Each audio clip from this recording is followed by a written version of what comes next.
Hello, I'm Doreen Pietrantoni, an Instructional Technology Specialist at Monroe No. 1 BOCES.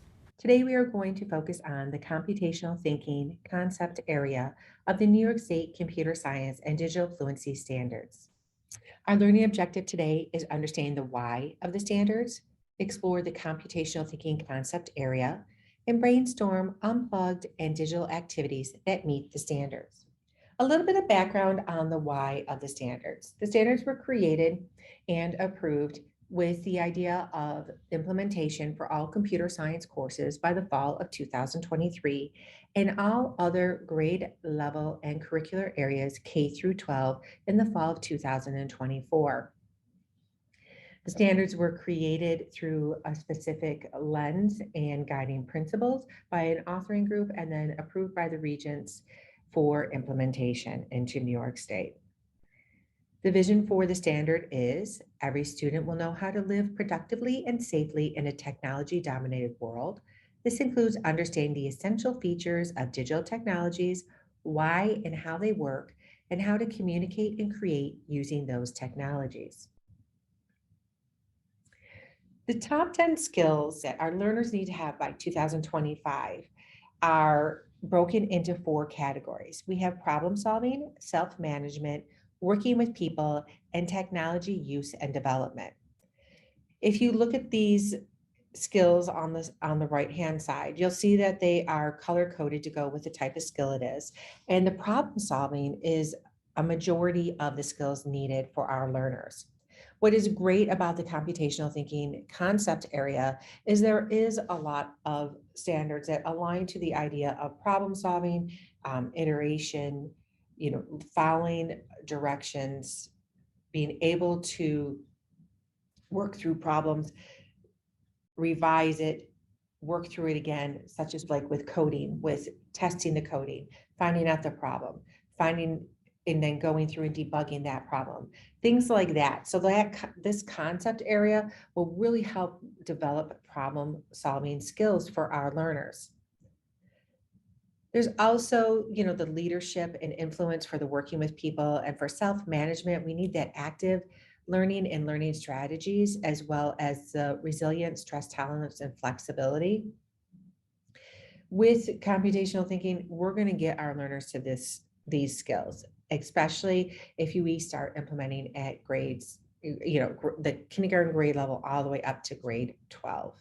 One thing I'd like to point out is that for the technology use and development, it says technology use and monitoring and control. This is monitoring and control of your own personal technology use. I want to be very clear about that. So are you aware when you go to a website, what personal identifiable information they are taking from you? What happens if you have a breach in your security of your bank account? That's that control part, understanding what to do if something like that happens. So these are the top 10 skills determined by the Future of Jobs report in the World Economic Forum. And then here's some more reasons why. Currently in New York State, there are almost 21,000 open computing jobs, and the average salary is $105,000. However, only 48% of our public high schools teach a computer science class. So firstly, our learners, it's not an equitable distribution of our learners understanding computer science and digital fluency.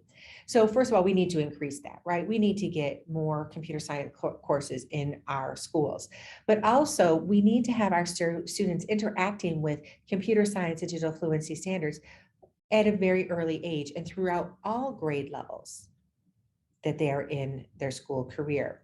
So if we start at kindergarten and start implementing these standards, our learners are going to learn computer science and digital fluency standards earlier, and they're going to build their fluency with them, those standards, so that when they graduate in 12th grade, they have an understanding and mastery over them. They're able to be college, career, and life ready.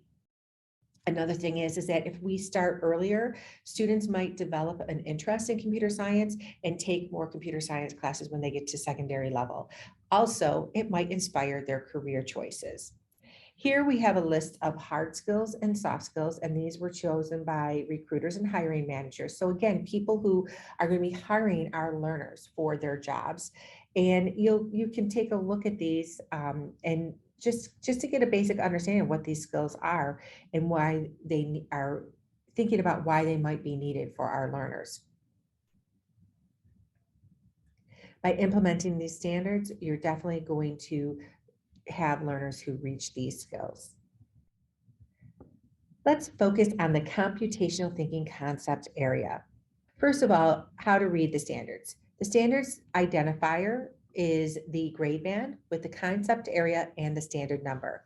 You'll see here, this is grade level, grade band K1, computational thinking, that's the CT, and standard number 1.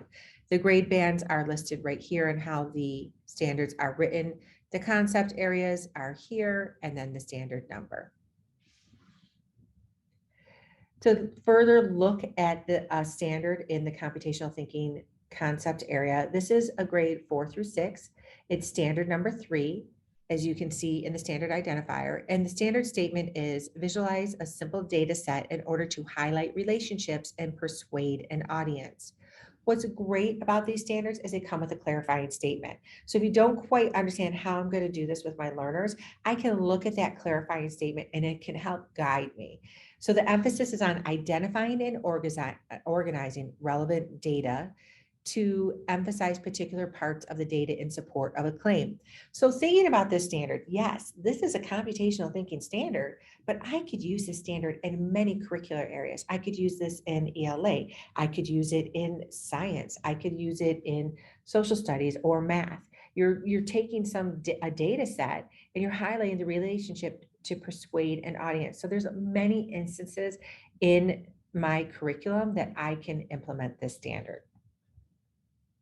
So computational thinking plays an important role in supporting the creation of solutions to problems, both large and small.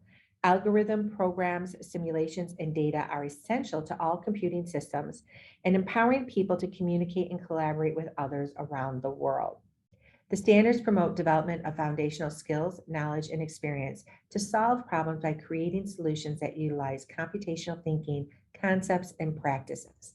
So in this concept area, we have 4 sub-concept areas, and I'm going to highlight each one of those. So we have modeling and simulation, data analysis and visualization, abstraction and decomposition, algorithms, and programming. So let's look at the first sub-concept area of modeling and simulation. I'm going to give you a moment to read the gray box on the left-hand side.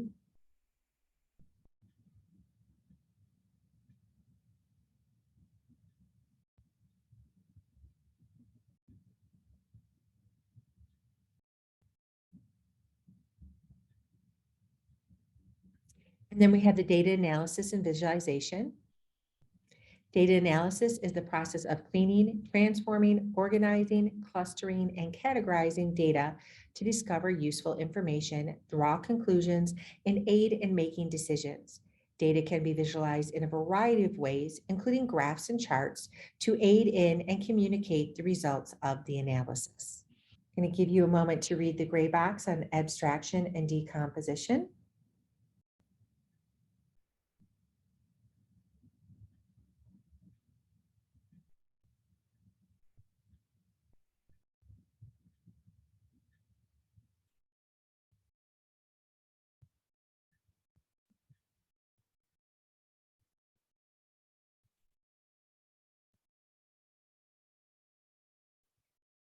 Just looking at the last part of that decomposition is the process of strategically breaking complicated problems or tasks into smaller parts that are simpler to understand, program, and debug. Yes, they're talking about programming and debugging. So you're taking apart maybe coding that's not working and debugging it so that it will work. But also, don't we do that in math, right? We break a problem into smaller parts so that it's simpler to understand and then solve that problem. For algorithms and programming, an algorithm is a sequence of steps designed to accomplish a specific task. Algorithms can be translated into programs or code to provide instructions for computing devices. Algorithms are central to programming. Yes, we're talking about computer programming, we're talking about coding, but also we want our students to understand the concept of algorithms. So isn't an algorithm giving students a sequence of steps on perhaps how they're supposed to start their morning routine, or how to make a recipe? So thinking about that, using algorithms are part of our everyday lives. And yes, we're kind of looking at that area of computer science, but understanding those concepts and getting our learners to understand that and using the appropriate vocabulary is really important to getting that mastery and fluency with these standards. So programming is a process of designing and developing code to perform a specific task. It includes the transformation of an algorithm into a specific language that a computer can read and execute, testing code under controlled conditions or to ensure its accuracy, debugging the code to resolve errors, and producing documentation both for end users to understand how to use the program and for other developers to assist in following the logic within the program. So definitely programming is very computer science based, right? But in order for students to understand like algorithms and programming, I could program a student to walk to the classroom door, right? I can give the student a sequence of steps to accomplish a task. I want them to walk from their desk to the door, and I can program them in order to do that by giving them the specific code that I want for them to move, just to get the idea of how we can do this without being a computer science class, right? Being ways that we can implement these standards in these sub-concept areas in a way that will be easy for our students to understand. So I'm going to play a quick video that really helps you understand computational thinking. Computational thinking. What is it, and why is it so important? Let's start by looking at the what.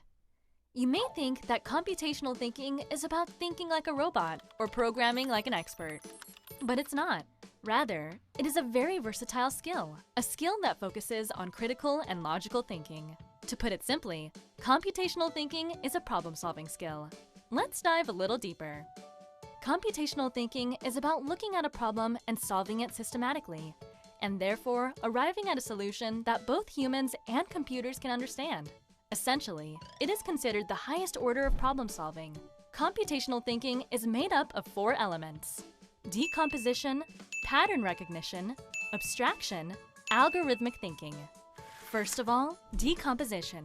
Decomposition is about breaking a difficult problem down into simple and easy to manage parts. Second, pattern recognition. Problems come in all shapes and sizes. But amongst their many differences, there are bound to be similarities. Pattern recognition is about spotting what different problems have in common and using what's worked before to help you out again. Third, abstraction. Abstraction is all about focusing on the details that matter while ignoring the ones that don't. By applying abstraction, we can cut through fluff to get to the heart of the matter. Finally, algorithmic thinking. Algorithm is really just a big word for a set of rules. So algorithmic thinking is basically when you generate a series of simple steps that anyone can follow to solve a problem. Now, let's bring everyone together with a simple example. Meet Max. He's your average hardworking young man, trying his best to be a productive member of society. But today, Max's car has broken down. Luckily enough, he's computational thinking enabled. Let's see how he solves this problem. Max's car can't move too well.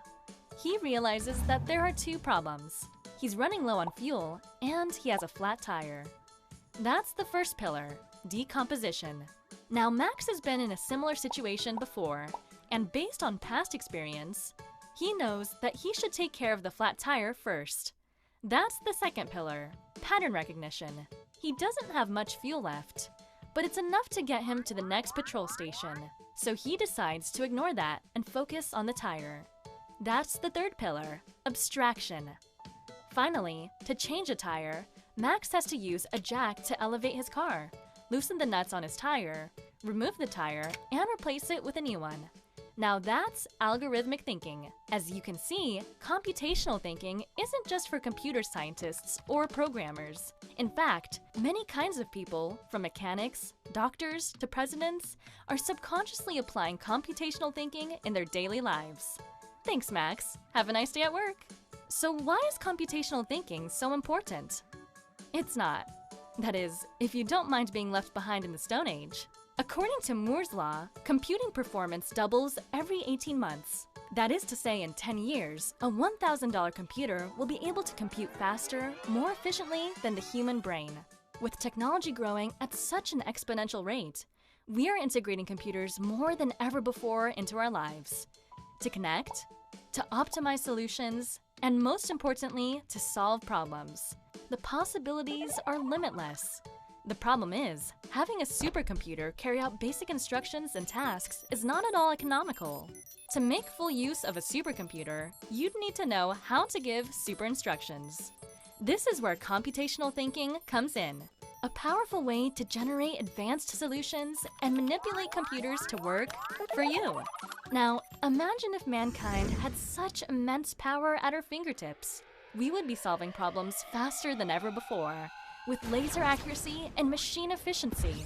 With computational thinking and supercomputers, the dream to tackling titanic problems such as finding a cure for cancer can be a reality, pushing mankind beyond the final frontier and boldly go where no man has ever been before.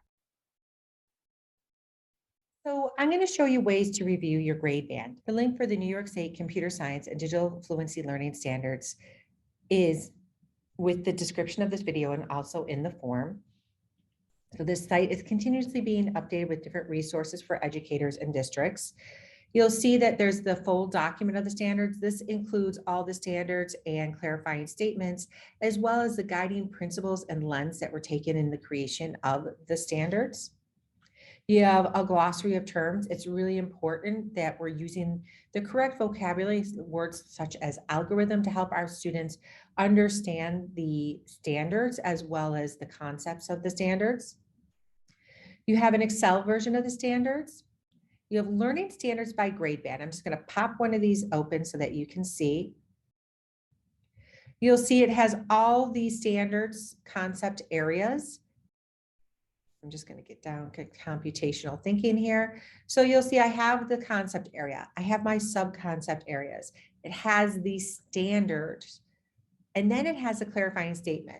So if you are new to these standards, you might want to print out this document for your grade band so that you have them at your fingertips and you have that clarifying statement to help you better understand the standard. There's also examples that have at least one example for every standard for every grade band. And then you have your standards at a glance documents. I'm going to pop this open so you can see that. I have this printed out and right next to my computer. What I love about this document is it's a double-sided sheet. And I have at my fingertips all the standards, really easy to view. The one thing though is it does not have the clarifying statement. So if you have some familiar with the standards and you feel somewhat comfortable with them, this would probably be the document you want to print out. If the standards are new to you, you'd want to do the other one with the clarifying statements. So I'm going to show you the main document so that we can look at all the grade bands at one time. So here are the computational thinking standards. You'll see I have my grade band in the top. Sub-concepts areas are on the left. We have the standard identifier, the standard statement, and the clarifying statement. So if you look at these, there are 10 standards in the computational thinking concept area. I'm just going to slowly scroll so not to make anybody dizzy so that you can see how they're organized. And the standards are developed so that you have your grade band K1, doing some basic activities in order to understand that standard and have mastery over that standard. And as the grade bands go on, they're scaffolded so that they become more rigorous and they are appropriate for that grade band. So if we look at K1 standard 9, identify and fix, which is debug, which we're going to want to start using that type of vocabulary with our learners, errors within a simple algorithm. So the focus should be on identifying small errors within a simple algorithm and fixing the errors collaboratively. So this is not this could be, but an unplugged activity for this could be, not a coding activity, but directions on how to do something in the classroom or how to do something outside of the classroom. So thinking about that, having, create an algorithm, a list of tasks in a certain order, and have the students make sure that debug those the errors that you purposely put in there as a whole group activity, and they can collaboratively fix that. And then if I'm just going to skip to grade band 4-6, explain each step of an algorithm or program that includes repetition and conditionals for the purposes of debugging. The clarifying statement is debugging frequently involves stepping or tracing through a program as if you were the computer to reveal the errors. So of course you could use coding for this if you have access to this, or you could do this with math or science. So thinking about ways to do this. So steps of an algorithm or a program. Remember, an algorithm is a list of tasks. It's step-by-step instructions, or a program could be coding. Then when we get to grade band 9-12, systematically test and refine programs using a range of test cases based on anticipated common errors or user behavior. So the clarifying statement for this is the emphasis is on perseverance and the ability to use different test cases on their programs and identify what issues are being tested in each case. So that's something definitely, you could look at coding for this. You could do something in science in the lab. What I like is the word perseverance, because that takes me back to those skills that our learners are going to need that were highlighted by recruiters and the World Economic Forum about what skills our students are going to need to have. So I like that word perseverance is in here, because that gives them, that kind of like helps support that. So the computational thinking concept area has the most standards of any of the concept areas. So you're definitely going to want to spend some time in this concept area, looking at your grade band and trying to develop a fluency with the standards and understanding the clarifying statements. What I would like you to do now is I would like you to go to this website, which is in the description of the video and on the form, and you can either select learning standards by grade or at a glance standard documents. Pick your grade band and really look at the computational thinking standards. I want you to kind of start looking at them and thinking how they can relate to your curriculum. I'll give you a few minutes to do that, and then we'll pull back together.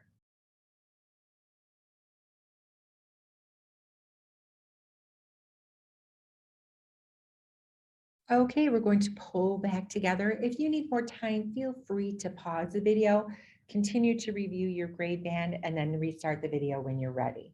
So let's look at a few examples. You've had some experience looking at your grade band. I want to talk about some examples that I can provide to help you kind of think about these standards. So for grade band K1, so we have grade band K1, Computational Thinking Standard 2.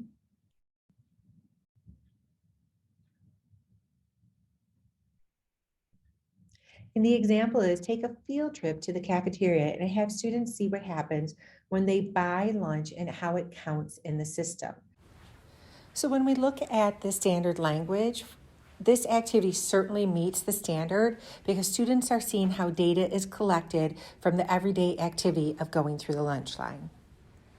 Okay, we're going to look at grade band 2-3, Computational Thinking Standard 3.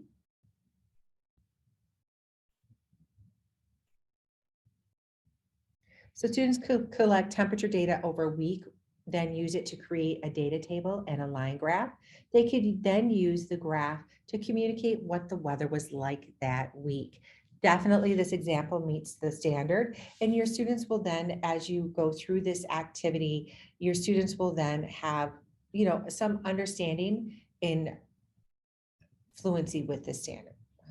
All right, grade band 4-6, Computational Thinking Standard 4.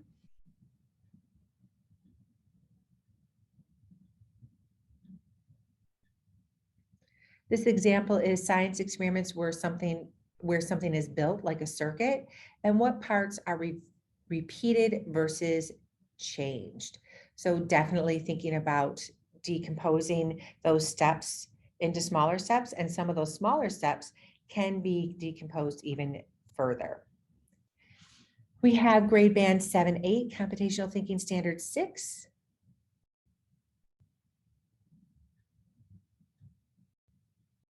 Students could create and compare routes suggested by a mapping app, and refine the route based on knowledge of the area near their school or home. So definitely, this is an interesting way. Some people might think that this actual standard is more thinking about coding, but this just illustrates how you can use these standards and apply them to any curricular area. And now we're on to grade band 9 through 12, Computational Thinking Standard 8.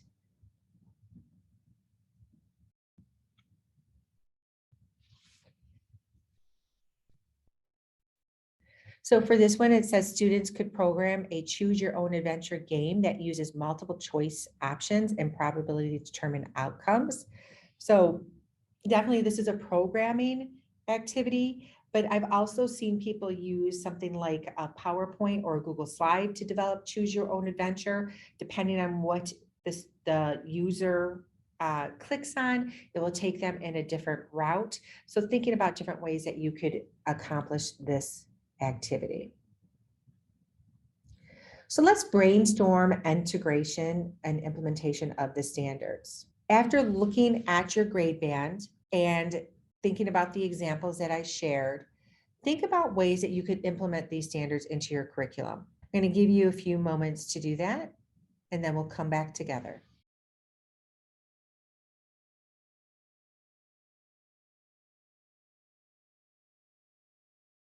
I'm sure you came up with awesome ideas, and I would certainly love to hear those ideas. Make sure on the form that accompanies this video that you are detailing some of the ideas that you came up with. I love hearing ideas from other educators because then I can share those ideas with the numerous educators I'm working with implementing these standards.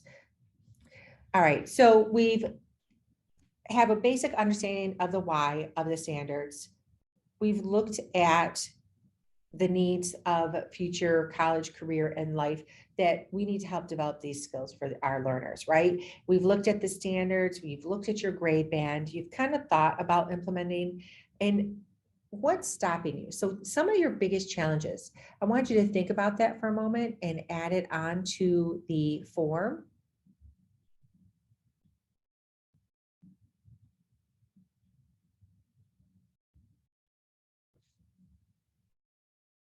Thank you so much for joining me today. I really appreciate it.